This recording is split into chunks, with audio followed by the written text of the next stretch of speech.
தமிழ்நாட்டில் தேசிய ஜனநாயக கூட்டணி சார்பாக போட்டியிடுகின்ற எங்களது தேசிய ஜனநாயக கூட்டணியுடைய தலைமையேற்றிருக்கின்ற அனைத்து இந்திய அண்ணா திராவிட முன்னேற்ற கழகத்தினுடைய பொதுச் செயலாளர் இபிஎஸ் அவர்கள் மற்றும் அகில இந்திய நமது பாரத பிரதமர் நரேந்திர மோடி அவர்கள், நமது தமிழ் மாநில காங்கிரஸ் ஐயா ஜி.கே. வாசன் அவருடைய தலைமையிலான தமிழ் மாநில காங்கிரஸ், பாட்டாளி மக்கள் கட்சி தலைமை அன்புக்குரிய அன்புமணி ராமதாஸ் அவர்கள் மற்றும் அண்ணன் ஜான் பாண்டியனுடைய தமிழக மக்கள் முன்னேற்ற கழகம், நீதி கட்சியின் தலைவர் அண்ணன் ஏசி சண்முகம் அவர்கள், ஐக்கிய ஜனநாயக கட்சியினுடைய சார்பாக மதிப்புக்குரிய பாரிவேந்தர் அவர்கள் மற்றும் நமது கூட்டணியில் இணைந்திருக்கிற நமது தென்னிந்திய ஃபார்வர்ட் பிளாக்கினுடைய தலைவர் மதிப்புக்குரிய திருமாறன் அவருடைய தலைமையிலான ஃபார்வர்ட் பிளாக் கட்சி மற்றும் அனைத்து ஃபார்வர்ட் பிளாக் மற்றும் இன்னும் பல சமுதாய அமைப்புகளுடைய ஆதரவோடு தேசிய ஜனநாயக கூட்டணி ஆட்சி அமைக்கின்ற தேர்தலாக இந்த தேர்தல் அமையவிருக்கிறது. அதற்கான அடிப்படையான முதல் பொதுக்கூட்டம் அம்மா மக்கள் முன்னேற்ற கழகத்தினுடைய தலைவர் மதிப்பிற்கு மரியாதைக்குரிய எங்களுடைய அன்புக்குரிய அண்ணன் டிடிவி தினகரன் அவர்கள், இதற்குரிய முதல் கூட்டம் சென்னை மதுராந்தகத்திலே மிக பிரம்மாண்டமான முறையில் நடைபெற்றது. அதை பொதுக்கூட்டம் என்றே சொல்ல முடியாது, மிகப்பெரிய பொதுக்கூட்டம் என்று ஆரம்பித்து அது மாநாடாக முடிந்தது. அதிலும் மைல்கள் கணக்காக பிரைம் மினிஸ்டர் வந்து போன பிறகு கூட வேன்களும் கார்களும் பொதுமக்களும் அந்த இடத்தில் வந்து குவிந்தது இன்னைக்கு ஆளுங்கட்சி திராவிட மாடல் ஆட்சிக்கு ஒரு பெரிய பேரிடியாக அமைந்திருக்கிறது. அதனைத் தொடர்ந்து தென்பாண்டி மண்டலத்தின் தலைநகராக இருக்கக்கூடிய இந்த மதுரை மண்ணில் நெற்றிக்கண் திறப்பினும் குற்றம் குற்றமை என்று சொன்ன இந்த மதுரை மண்ணில் மீண்டும் நீதி கேட்டு பாரத நரேந்திர மோடி அவர்கள் இந்த பொதுக்கூட்டத்திலே கலந்து கொள்ள இருக்கிறார்கள். வருகிற 1ஆம் தேதி இந்த கூட்டத்தில் தேசிய ஜனநாயக கூட்டணி அனைத்து தலைவர்களும் கலந்து கொள்வார்கள்.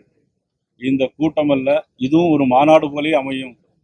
மதுரையில் எந்த நிகழ்ச்சி அமைத்தாலும் அது மீனாட்சி அம்மனுடைய அருளாலே அந்த ஆட்சி தானாக மாறி நல்லாட்சி மலரும். அந்த ஆட்சி தேசிய ஜனநாயக கூட்டணியுடைய தலைமையில் அண்ணன் இபிஎஸ் அவருடைய தலைமையிலே வர இருக்கிறது. மக்களும் தயாராக இருக்கிறார்கள் என்பதை தெரிவித்துக் கொள்கிறேன்.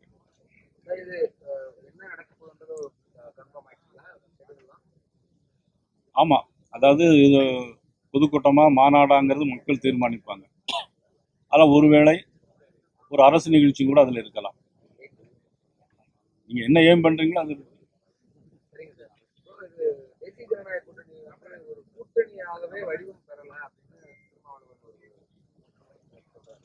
அதாவது இப்ப நாங்க உறுதியா இருக்கோம்.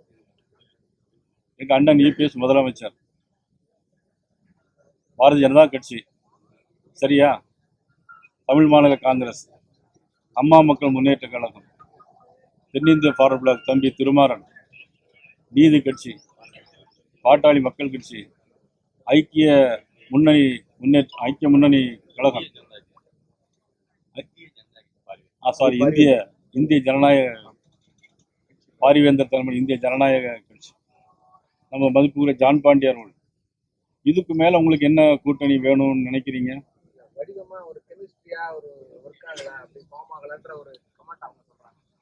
நீங்க என்ன நினைச்சு பார்க்கணும். இன்னைக்கு மாணிக்கம் தாகூர் டெய்லி டிவியில பேட்டி கொடுக்காரு. இந்திய தேசிய காங்கிரஸ் டெய்லி டிவியில பேட்டி கொடுக்காரு. திமுக சட்டமன்ற உறுப்பினர் தளபதி பேசின பேச்சுக்கு திமுக வருத்தம் தெரிவிக்க வேண்டும் அப்படின்னு சொல்லியிருக்காங்க. அது வடிவம் பெறுதா இல்லையா? கூட்டணி மந்திரி சபை கொடுக்க முடியாது, ஒத்து வராதுன்னு சொல்றாரு. அப்போ அது வடிவம் பெற்றிருக்கா பெறலையா?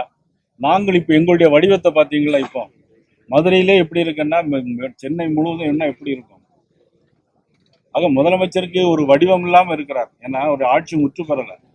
525 தேர்தல் அறிக்கை சொன்னாங்க. கிட்டத்தட்ட ஒரு 70 தேர்தல் அறிக்கையை தவிர மீது ஒரு 90 தேர்தல் அறிக்கை பாட்டிலே நிறைவேற்றிருக்காங்க. மீது எல்லாமே நிறைவேற்றப்படாது. இன்னைக்கு மருத்துவமனையில் செவிலியர்களாக இருக்கட்டும், துப்புரவு பணியாளர்களாக இருக்கட்டும், இன்னைக்கு இடைநிலை ஆசிரியர்களாக இருக்கட்டும், அரசு ஊழியர்களுடைய ஓய்வூதிய பென்ஷனாக இருக்கட்டும், எதுவுமே முற்று பெறல. ஒரு முற்று பெறாத ஒரு ஆட்சி. தேர்தல் அறிக்கை நிறைவேற்றாத ஒரு ஆட்சி. இது எல்லாத்துக்கும் மேல ஒரு நாட்டுல சட்டம் ஒழுங்கு ரொம்ப முக்கியம். ஒரு டிஜிபியை கூட போட முடியல அந்த அரசாங்கத்திற்கு. ஒரு டிஜிபி கூட போட முடியல. எப்படின்னா சட்டம் ஒழுங்கு எப்படி பாதுகாக்க முடியும்? சாத்தாங்குளத்துல ஒரு லாக்அப் டெத் மரணம் நடந்தது. அதுக்கு தமிழ்நாடு முழுவதும் குய்யோன்னு குதிச்சாங்க. ஆனா இன்னைக்கு பக்கத்துல சிவகங்கையில அஜித் மரணத்துக்கு என்ன பதில் சொல்ல போறாங்க? 33 லாக்அப் டெத் மரணங்கள் நடந்தது. 33 லாக்அப் டெத் மரணங்கள். சரி, ஒரு போலீஸுக்கு போய் போலீஸ் ஸ்டேஷன்ல போய் கம்ப்ளைண்ட் கொடுக்க போனா கூட அந்த பெண்களையும் ஜாதி ரீதியா திட்டுறாங்க. அப்புறம் பாலியல் ரீதியா வர கொடுமை செய்யறாங்க. ஒரு போலீஸ்காரரே ஒரு காவல்துறை பெண் அதிகாரி டீஸ் பண்றது, பாலியல் வன்முறை பண்றதும் யாருடைய ஆட்சி நடக்கு? இங்கதான் நடக்கு. சரி, பள்ளிக்கூடத்துக்கு போறா எல்லாரும் பசுவை தூக்கிட்டு போவாங்க. இங்க கஞ்சாவை தூக்கிட்டு போறாங்க, பீர் பாட்டில தூக்கிட்டு போறாங்க. டாஸ்மாக் கடையை குறைப்போம்னு சொன்னாங்க, படிப்படியா குறைப்போம்னு சொன்னாங்க. நம்ம அன்புக்குரிய சகோதரி கனிமொழி அவர்கள் கூட சொன்னாங்க, எல்லாம் நம்ம குடிச்சிட்டு எல்லாம் வீணா போறாங்க, இறந்து போறாங்க அப்படின்னு ரொம்ப வருத்தப்பட்டாங்க. ஆனா இன்னைக்கு மதிப்புக்குரிய சகோதரி கனிமொழி என்ன சொல்றாங்கன்னே தெரியல. அவங்களும் இன்னைக்கு ராகுல் காந்தியை போய் காம்ப்ரமைஸ் பண்றாங்க. அப்ப எதுக்கு? எந்த கூட்டணி ஒத்து வரல, எது வடிவம் பெறல? காங்கிரஸ் கட்சி திமுக இருக்குமா இருக்காதாங்கிறது கேள்விக்குறியா இருக்கு. இன்றைக்கு நீங்க வருத்தம் தெரிவிக்கணும் ராமதாஸ் சொல்லியிருக்காரு. என்ன பொறுத்த மட்டும் தனிப்பட்ட முறையில யாருடைய மனதும் புண்படக்கூடாதுன்னு நினைக்கக்கூடியது, அவ்வளவுதான். இப்போ தொடர்ச்சியா விஜய் அவருடைய கூட்டங்கள் வந்து கடுமையா பாஜகவையும் சேர்த்து விமர்சிட்டு இருக்காரு, கொள்கை எதிர்ப்பு அடிப்படையில். ஆனா இப்போ யாரு விமர்சிக்கிறாங்க? விஜய் அவங்களுக்கு ஏதாவது கொள்கை இருக்குதா? அவங்களுக்கு இருக்க கொள்கையை பதில் ஒரு புஸ்தகம் போட்டு இது எங்களுடைய கொள்கை, இந்த கொள்கைக்கு மாறானது பாரதிய ஜனதா கட்சி அப்படின்னு சொன்னா பரவாயில்ல. கொள்கைன்னு மட்டும் வெறும் பேப்பர்ல மட்டும் எழுதி வச்சிருந்தா எப்படி அதை ஒத்துக்கொள்ள முடியும்? சார், தமிழக முதல்வர் தமிழக அணிக்கா டெல்லி அணிக்கா அந்த போட்டின்ற மாதிரி தான் இருக்கும் வரக்கூடிய சட்டமன்ற தேர்தல் சொல்றாரு. அது எப்படி சார்? சட்டமன்ற தேர்தல் தமிழ்நாட்டில் நடைபெறுது. இது தமிழ்நாட்டில் நடைபெறுது. யார் நல்ல முதல்வராக ஆட்சி செஞ்சார்? ஆனால் இபிஎஸ் அவர்கள் கடந்த 5 வருஷத்துல எப்படி ஆட்சி பண்ணார்? இப்ப நம்மளுடைய முதலமைச்சர் இன்னைக்கு ஸ்டாலின் தான் எங்களுக்கும் முதலமைச்சர், உங்களுக்கும் முதலமைச்சர் இந்த தேர்தல் வரைக்கும். அதுக்கு பிறகு அண்ணன் இபிஎஸ் முதலமைச்சர். நமக்கு அதுல இந்த 5 வருஷத்துலயும் பாத்தீங்கன்னா என்ன கொண்டு வந்தாங்க? ஒரு மருத்துவக் கல்லூரி கொண்டு வந்தாங்களா? 11 மருத்துவக் கல்லூரி கொண்டு வந்தார் அண்ணன் இபிஎஸ். ஒரு நாடு முன்னேற சொன்னா இன்ஃப்ராஸ்ட்ரக்சர், சாலைகள் வசதி, பாலங்கள், விமான போக்குவரத்து, கடல் போக்குவரத்து, தரைவழி போக்குவரத்து, இதெல்லாம் இருந்தாதான் ஒரு நாடு முன்னேற முடியும். ஆனா இன்னைக்கு என்ன ஏற்பாடு பண்ணியிருக்கிறாங்க? அனைத்தும் செய்து மத்திய அரசு. தூத்துக்குடி விமான நிலையம் 350 கோடி ரூபாய், திருச்சி விமான நிலையம் 650 கோடி ரூபாய். பிரதமர் மோடி ஆட்சிக்கு வர்றதுக்கு முன்னால நாட்டில் 140 விமான நிலையங்கள் புதுப்பிக்கப்பட்டிருக்காங்க. வந்த பிறகு உருவாக்கி இருக்காங்க. இதெல்லாம் ஒரு நாட்டினுடைய மேம்பாடு அடைவதற்கு. ஒரு நாடு இன்னைக்கு இந்தியா உலக பொருளாதாரத்தில் 4வது இடத்துல இருக்கு. உலக பொருளாதாரத்தில் 4வது இடம். அடுத்து 3வது இடத்துக்கு. இன்னும் பாத்தீங்கன்னா இந்தியா வல்லரசு நாடு நோக்கி போயிட்டு இருக்கு. தமிழ் மொழியை பத்தி பேசிட்டு இருக்கிறாங்க நம்மளுடைய முதலமைச்சர். பிரைம் மினிஸ்டர் மலேசியாவுக்கு போய் 2 வாரத்துக்கு முன்னால மலேசியா போனார். எங்கள் நாட்டில் தமிழ்நாடுன்னு ஒன்று இருக்கு, தமிழ் மொழிங்கிறதுக்கு மிகப்பெரிய கலாச்சாரம், மிகப்பெரிய பண்பாடு உள்ள மொழி அப்படின்னு மலேசியாவில் போய் பேச வேண்டிய அவசியம் அவருக்கு இல்லை. உண்மையே எங்க இருந்தாலும் சொல்றது பாரத நரேந்திர மோடி அவர்கள். டிஎன்பிசி எக்ஸாம் வந்து ரத்து செய்யப்பட்டிருக்கு. ஆனா திமுக கூட்டணி கட்சிகள், குறிப்பா மதுரை எம்பி சு வெங்கடேசன் மத்திய அரசோட தேர்வு ரத்து செய்யப்பட்டா பொங்கி எழுதுறாரு. ஆனா டிஎன்பிசி ரத்து செய்யப்பட்ட தொடர்பா எதுவுமே பேசலையே சார். அதுதான் அவங்களுடைய கூட்டணி ஆட்சி. ஆனா அவருக்கே தெரியல ரத்து பண்ணிருக்காங்களேன்னு. தெரிஞ்சாதானே கேட்பாங்க. நம்ம எம்பிக்கு தெரிஞ்சிருந்தானே கேட்பாங்க. தெரிஞ்சிருக்காதுன்னு நினைக்கிறேன். தெரிஞ்சிருந்தா கேட்பார். ஏன்னா அவர் கம்யூனிஸ்ட் கட்சியில் உள்ளவர், நல்ல விஷயம் அவருக்கு விஷயம் தெரிஞ்சிருக்காது. இது மட்டுமா தேர்தல் ரத்தாயிருக்கு? இன்னைக்கு 5 வருஷத்துல எவ்வளவு தேர்வுகள் ரத்தாயிருக்குது? மாணவர்களுடைய எதிர்காலம். 5 லட்சம் பேருக்கு வேலை கொடுப்பேன்னு சொன்னாங்க. இவ்வளவு 90,000 பேருக்கு தான் வேலை கொடுத்துருக்காங்க. 5 லட்சம் இளைஞர்களுக்கு வேலை கொடுப்பேன்னு சொன்னாங்க. இப்ப 90,000 பேருக்கு தான் வேலை கொடுத்துருக்காங்க. என்னாச்சு? சொன்னது என்னாச்சு? காத்தோடு காத்தா போயாச்சு. மதுரை விமான நிலையத்துக்கு வந்து பல்வேறு விஷயங்கள் இது பண்ணாங்க, வச்சாங்க. அண்டர் பாஸ் சொல்லி எல்லாமே ஏற்பாடு பண்ணது அப்புறம் நின்று போச்சு. ஆனா இப்ப சர்வீஸும் ரொம்ப குறைச்சிட்டாங்க. அதுக்கு முக்கியமா மத்திய அரசு தான் காரணம் சொல்லிட்டு இருக்காங்க. அதாவது மாமியார் உடைச்சா மண்குடம், மருமக உடைச்சா பொன்குடம். இதெல்லாம் எப்படிங்க ஒரு விமான போக்குவரத்துல மக்கள் பயணிகள் போவதும் வருவதும் ஏற்பாடு பண்ணுவதும் அந்த விமான போக்குவரத்தினுடைய அதிகாரிகள் பொதுமக்கள் பயணிக்கணும். அதை பொறுத்து தானே எல்லாமே இருக்கும். எங்க தூத்துக்குடி இன்னைக்கு 5 விமான நிலையம் வருது, 5 ஃப்ளைட்டு டெய்லி வருது. முந்தி 2 தான் வந்துட்டு இருந்துச்சு.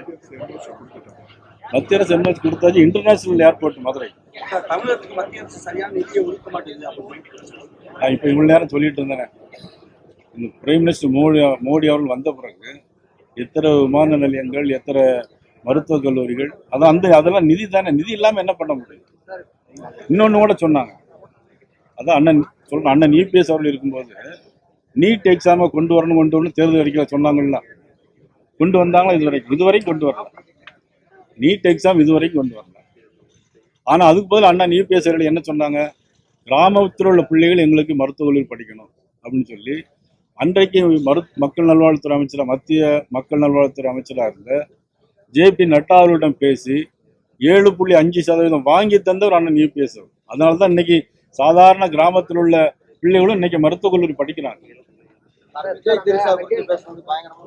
அது முடிச்சுட்டானா? அது அப்பலே முடிச்சுட்டேன்.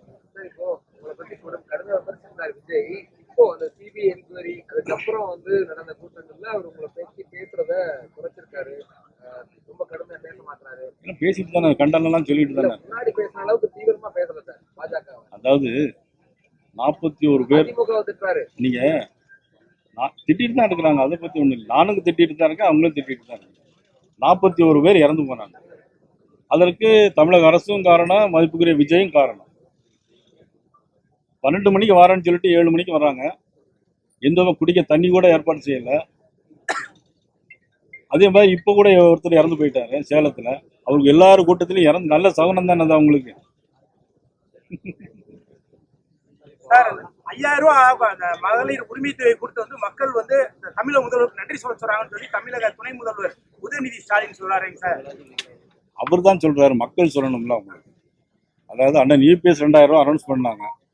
அதை காப்பி அடிச்சு இவங்க முதலமைச்சர் 2000 ரூபாய் நாங்களும் தர்றோம் அப்படின்னு கேட்டா நீதிமன்றத்துக்கு போய் தடுத்து நிப்பாட்டிடுவாங்க அப்படின்னு சொல்லிட்டு கூட 2000, கோடைகால விடுமுறை 1000.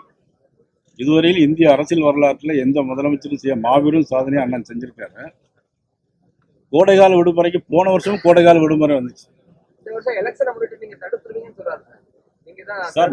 அவர் முதலமைச்சர் சார், நாங்க எப்படி சார் தடுக்க முடியும்? யாரும் அங்க அந்த மாதிரி முகாந்திரமே இல்லையே. இவர் அனௌன்ஸ் பண்ண போறாருன்னே தெரியாது. இன்னைக்கு இவருடைய ஆட்சி மக்கள் விரோத ஆட்சியாக, மக்கள் வெறுக்கக்கூடிய ஆட்சியாக நடந்திருக்கிறது. அதை சமாளிப்பதற்காக ரூபாய் கொடுத்து சமாளிக்க வேண்டும் என்பதற்காக பண்றாங்க. 5 வருஷம் கோடைகாலம் வந்துச்சு, ஒரு விடுமுறை இல்லை. நான் இன்னொன்று கூட சொல்றேன், இதோட முடிச்சிடலாம். நீங்க 1000 ரூபாய் தருவோம் அப்படின்னு சொல்லி 1000 ரூபாய் தருவோம்னு சொன்னாங்க. பாராளுமன்ற 28 மாசம் தரல. பாராளுமன்ற தேர்தல் வந்தவரை கொடுத்தாங்க. உங்களுக்கு 2-3 வருஷமா கொடுக்கல. இப்ப தேர்தல் வரும்போது கொடுக்குறாங்க. அப்ப தேர்தலுக்கான ஒரு ஆட்சி தானே தவிர இது ஒரு குடும்ப ஆட்சி. முன்னாள் முதலமைச்சர் கலைஞர் அவர்கள், இப்பொழுது மதிப்புக்குரிய நமது ஸ்டாலின் அவர்கள், அடுத்தால துணை முதலமைச்சரை முதலமைச்சராக்க வேண்டும் என்பதுதான் நோக்கமே தவிர வேற எந்த நோக்கமும் இல்லை இவர்கள்.